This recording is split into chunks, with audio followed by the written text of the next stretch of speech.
said, Father, what I'm about to do, don't do it for me. Keep on waiting. But in your waiting, know that he can show up and show out quickly. God will answer prayer. He may not come when you want him to, but he's always on time. This is the welcome song. Listen. We are delighted to have you in our presence this glorious day. Glad to have you.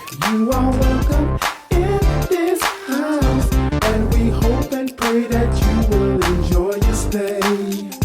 You're free to worship. You're free to worship. You're free to praise. You're free to praise. For this is the day the Lord has made. So let us rejoice and be glad in it. We want to serve and take care of you. So make yourself at home. So UBC, let me hear you say this. You're welcome. You're welcome. Welcome. You're welcome. I wish I had some help in here. That's what we find here in this text. This text is centered around a man by the name of David. You know David. David is the one who gave us those darling words, those words that declare the Lord is my shepherd, and I shall not want. He maketh me to lie down in green pastures. He leadeth me beside the still waters. He restored my soul. He leadeth me in the path of righteousness for his name's sake. And then he says, yea, though I walk through the valley and the shadows of death, I shall fear no evil. You know this, David. This is the same David who came on the scene one day and declared that I once was young, but now I'm old, and I've never seen the righteous forsaken, nor his seed begging bread. That's this David. This is the same David who declared, I will bless the Lord at all times, and his praises shall continually be in my mouth. This is the David that I want to talk about here today. You need to know that David is one that started as a shepherd boy, but ended up as the king of Israel. You need to know how he became king. He became king when God became disengaged or disappointed with the movement of the present king by the name of Saul. You need to know that God had big plans for Saul, but Saul had become rebellious. Saul became rebellious when one day Saul needed to find out what God's plan was in regards of attacking the Philistines. And it was that when he had to wait on the directives coming from Samuel, he got impatient and he began to offer up the sacrifices himself. And don't you know that it was that when Samuel got there, Saul had already offered up the sacrifices, and God had become disappointed with Saul. God was disappointed with Saul not only at that particular point, but he was disappointed at Saul because Saul confused his role. He was the king of Israel and not a priest in the temple. He had confused his assignment and got his assignment mixed up with Samuel's assignment. And don't you know that it was that he became rebellious and he became one that wanted to do whatever was right in his own eyes. So much so until God told him to wipe out the Amalekites. And he wanted them to be destroyed at the root. But instead of Saul destroying them at the root, Saul spared some of them to live and to survive. What I'm trying to tell you is that God became angry with Saul. One, because Saul didn't know how to wait on the Lord. And I want to talk to some young person today, because the problem that we have with our youth culture today is that they are so impatient. They want things to happen right now, and they want things to happen at the snap of a finger. But can I tell you that there comes a time when you got to learn how to wait on the Lord and be of good courage. For the word says that they that wait upon the Lord shall renew their strength. They shall mount up with wings as eagles. They shall run and not not get weary. They shall walk and not faint. Don't you know that it was Saul who became impatient with God and decided to take matters in his own hand? And anytime you decide that you're going to move God out the way and put you in the way, you are in trouble. I wish I had some help in here. Don't you know that he was in trouble when he confused his assignment? I want to preach this sermon today because we have too many young people who don't know their purpose. They don't know why God put them here. They don't know their assignment. But it was David who stood up one day and they tried to put Saul's armor on David. And David said, I can't fight in that. That ain't my armor. I got to fight in my own armor. What I'm trying to tell you is that when you are God's child, you got to learn how to be comfortable in your own skin. You got to learn that God has an assignment for your life, and your assignment may not be my assignment. My assignment may not be your assignment, but God has a plan for all of us. And if anybody here want to thank God that God has a purpose for you, you ought to just text somebody and say, I know that God has a plan for my life. I know that God has a plan for me, plan to prosper me, plan to keep me healthy, plan to promote me, plan to open doors for me. Am I talking to anybody right now that you got to speak blessings over your life? You got to speak increase over your life. You have to speak promotions and influence and new access and new territory. I don't know who I'm talking to right now, but God is opening doors for somebody because he has a plan for you. Don't you know that it was Saul, y'all, who became rebellious to God because God told him to wipe out the Amalekites, wipe them out because they mean me no good. God wanted them to cut them off at the root, but don't you know that it was Saul who spared the Amalekites? Can I tell you that I'm focusing on our youth today, because if we don't get to the root of the matter, I wish I had some help in here. If we don't get to the root of the matter and deal with some of these spiritual problems at the root, then it will grow and it will become a bigger problem later. Don't you know that that's what happened in the life of David, because Saul did not handle the Amalekites. Now in this text we find a place where David has to come back and deal with the Amalekites. It all happened when David now is on his way back to the land of Ziklag where his family was. And don't you know that it was that when David got back, he discovered that it was the Amalekites who came and took away all of his families, all of his soldiers' children, all of their belongings. Here they come. They came back and they took what was cherishable to David and what was a great prize in his heart. What I'm trying to tell y'all is that if you don't deal with something at the root of the matter, it'll come back and haunt you later. That's why you cannot move some dysfunctions and push them aside. You got to approach them head on. I wish I had some help in here. You got to deal with that matter, that generational curse that has been in your family for so many years. You got to address that right now. You got to deal with that generational curse of pornography, that generational curse of alcoholism, that generational curse of drug addiction, that generational curse of lying, that generational curse of incest. You got to deal with it right now. And I want to give somebody some hope today that by the mere fact that you're listening to this message, I wish I had some help in here. God says that the curse is going to be destroyed right now by you. I wish I had about 50 people right now who would just praise God, because whatever curse has been in your family, I wish I had some help in here. God says it's destroyed at the root right now. You ought to give God praise, because God is destroying some stuff. He's breaking up some yokes. I wish I had some help in here. Don't you know that what you bind on earth shall be bound in heaven, but what you loose on earth shall be loosed in heaven? Don't you know that it was that when David got back, all of his families were gone, all of the children were gone, and that's when David goes to God and says, God, they took all of my families, they took all of our children, all of my soldiers are weeping and they're crying. But then David goes to God And David says, God shall I pursue. I wish I had some help in here.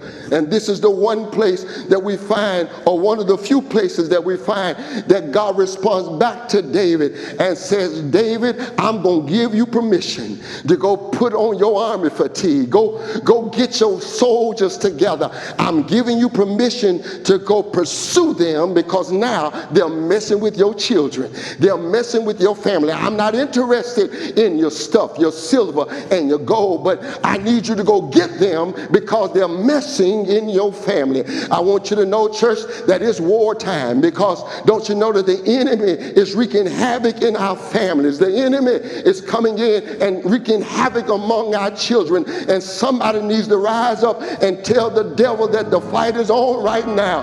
Don't you know this ain't the season to be cute? This ain't the season to walk around in denial. This ain't the season to act like nothing is going on. I wish I had some real saints who wasn't scared, who was ready to take the enemy on and say, I'm going to take back my family.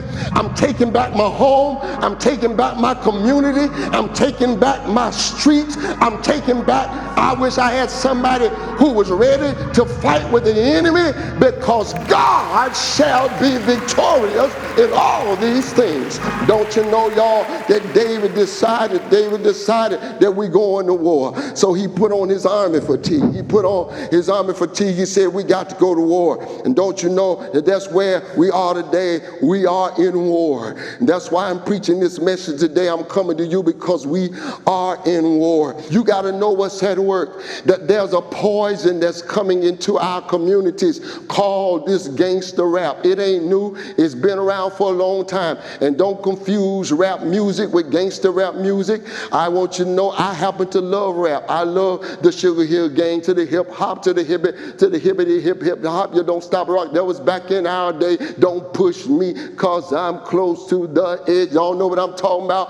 That was back in our day. We love rap music. It was a part of a creative form of communication. You have to be a genius to be able to come up with those lyrics and put them to tune, and then put them to rhythm, and then remember those lyrics. That's why you can't tell me that our children can't learn, because if they can learn rap music, they can learn arithmetic, they can learn English, they can learn whatever they need to learn. But there's a difference between rap and gangster rap. Gangster rap is an industry that's backed by big corporations that are feeding money into gangster rap to gangsterize our communities. Don't you know that this industry is about 20 to 30 billion dollars in terms of revenue? They're making us gangsters by making us feel like we got to kill each other, we got to have guns, and we got to sell dope and drugs, and we got to have all of this going on. But then here comes Cardi B.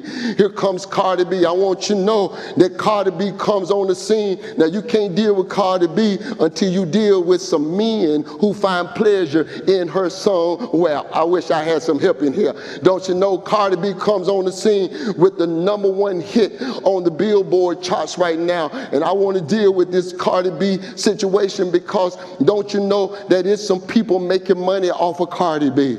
It's some people, it ain't about Cardi B, but they're using her musical gift, and they're trying to get her to produce music that will keep our people oppressed and depressed. And I know that there's some who would say, well, she has a right to talk about her body. She has a right to express herself in that way. Yes, but don't you know that the Bible declares that all things that are lawful are not necessarily expedient. Just because you have a right to do it don't mean that you should do it. Don't you know that there's somebody who's making money off of it? Did you not know that pornography is 40 million people sign on a day to watch pornography, and her new video is no more than a pornographic film? That's what it is. It's not a rap video. It's not a musical video. It's a pornographic film. There was a time when we could not watch anything anything like that. We had they used to rate movies, and they had three X's on it, which means it was triple X rated, which means that there was some stuff that our children couldn't see. And now they can just go on YouTube or any platform and see all kind of pornographic scenes and hear pornographic language. And so then now, don't you know, it doesn't start with Cardi B,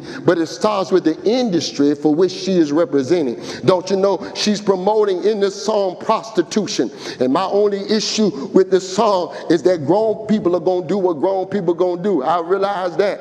But you got to understand, Cardi B, that this song is bigger than you. Because in your song, you're talking about young girls who have the right to use their WAP. You got to go look at what that means. But I don't even want to say that on this broadcast. But young girls can use their WAP to get cars and to get their tuition paid and to get watches and to get jewelry and to get rings on their finger. But don't you know that that's no more than prostitution? Prostitution is the oldest game in the world. Men have been prostituting women for years. It goes all the way back to the Bible. And that song is promoting prostitution among young girls. And my only concern is that there's some young girl who's sitting there listening to that song and that's going to make a decision that I'm going to use my WAP to get me some money in my pocket, to get my tuition paid, to get me a Happy Meal at McDonald's. I wish I had some help in here. What I'm trying to tell y'all is that we got some problems on our hands. We are at war. And I want you to know that not only with our young girls, but some young boy is going to take that and misunderstand his assignment and take advantage of some young girl because he sees this whole industry of pornography glorifying sex in a whole nother level, in another way, in the wrong way. What I'm trying to tell y'all is that we are at war. And don't you know that it was Cardi B who then comes on the scene and she has the nerve in an interview to thank God for getting her song to the #1 chart. Can I help somebody today to tell you right now, we putting too much on God that God ain't got nothing to do with. Some of y'all are thanking God and praising God, but don't you know that the enemy can also make some doors open for you too? And everything that looks like it's gold and silver is not necessarily that. You got to know what to thank God for. I wish I had some help in here. But I want to talk to those who think that God opened this door and got her video to the #1 spot. I want to tell you that God had nothing to do with that right there. No. God would never promote or even encourage Cardi B to use her body, which is the temple of the Lord's, to encourage young girls to use their sex to get money from old dirty men. I wish I had some help in here. And he would never promote that or put that as the #1 chart. That got to the #1 chart because somebody's trying to make some money off of Cardi B. Somebody's trying to benefit from Cardi B. I wish I had some help in here. Somebody's trying to destroy the minds and the images and the physical being of our young people. What I'm trying to tell y'all is that we got to wake up and we got to realize that we are in a war. Do I have a witness in here? And don't you know, I put a Facebook post out there, and to my dismay, some of our problem is not our children, but some of our problem is coming from our parents. Do I have a witness in here? Because there are some parents who don't even see nothing wrong with it.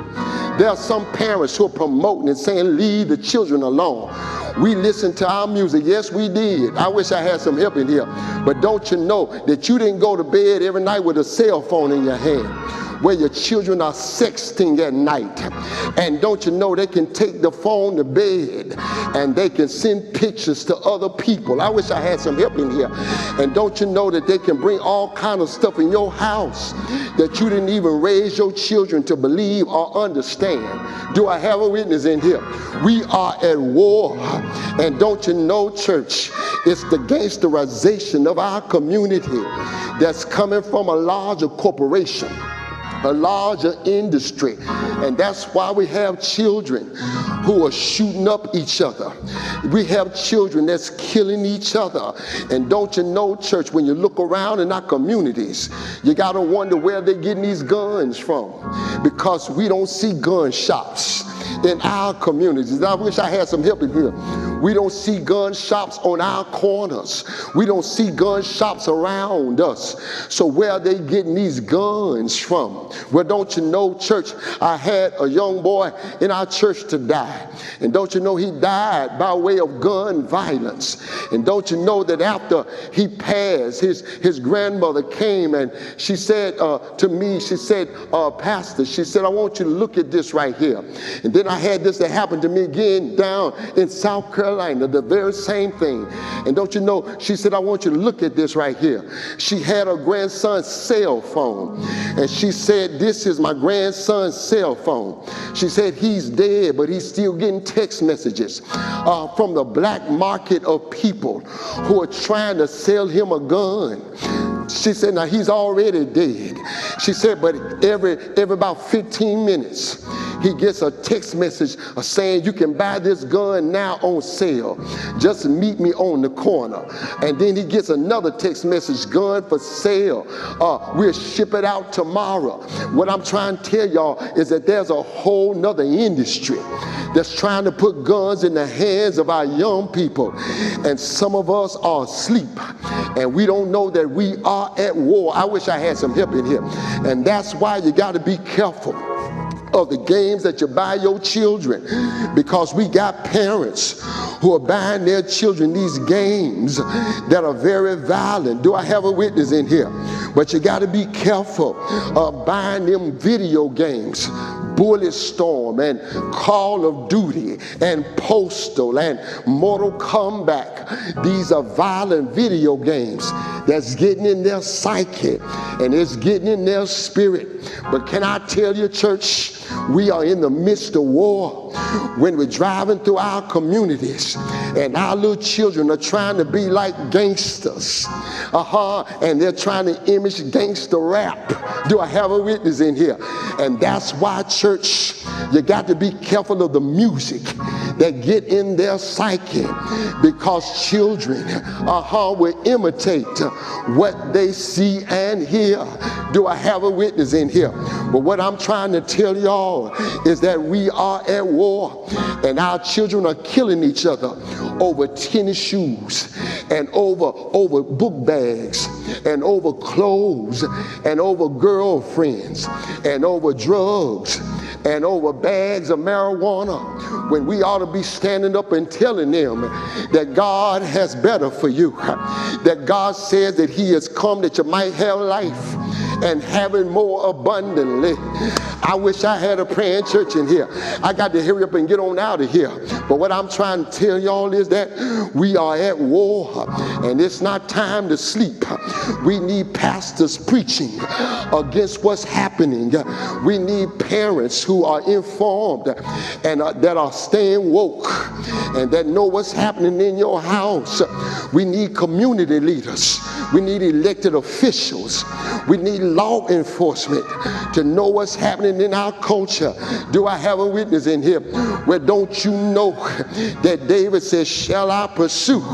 And then David said, go get me my ephod. Do I have a witness in here? He didn't ask for a spear. He didn't ask for a knife. He said, go get me my worship attire. And don't you know, church, David understood that if I'm going to win this war, I got to win this war with God on my side. Do I have a witness in here? And so he asked for his worship attire. He said, bring me my ephod, bring me my robe, that I shall worship God so I can go to war. And what I'm trying to tell y'all is that if we gonna win this war, we got to get our young people back in the church. We got to get our young people back in the kingdom of God, because, church, some of our young people don't want to come to church because they feel like we will judge them. And I want y'all to know that I ain't trying to judge Cardi B, because the Lord loves her and I do too. As a matter of fact, this is not a judging church. Do I have a witness in here? For we reach out to prostitutes, we reach out to drug dealers, We reach out to street people. We reach out to doctors. We reach out to lawyers. We love everybody. Do I have a witness in here? But it was Reinhold Niebuhr who said that every now and then we have to talk about Christ above culture. Then we got to talk about Christ of culture. Then we got to talk about Christ against culture. What I'm trying to tell y'all is that we got to raise the bar, and that becomes the role of the church. We got to tell people that we ain't judging you, but God wants better for you. We ain't trying to tell you that we're better than you, because all of us have sinned and come short of the glory of God. But we got to get young people back into the house of God. Do I have a witness in here? And when they come back, we got to let them have church like they have church. I want y'all to watch this video that I'm about to show you right here of this little boy having church the way he has church. Watch it right here.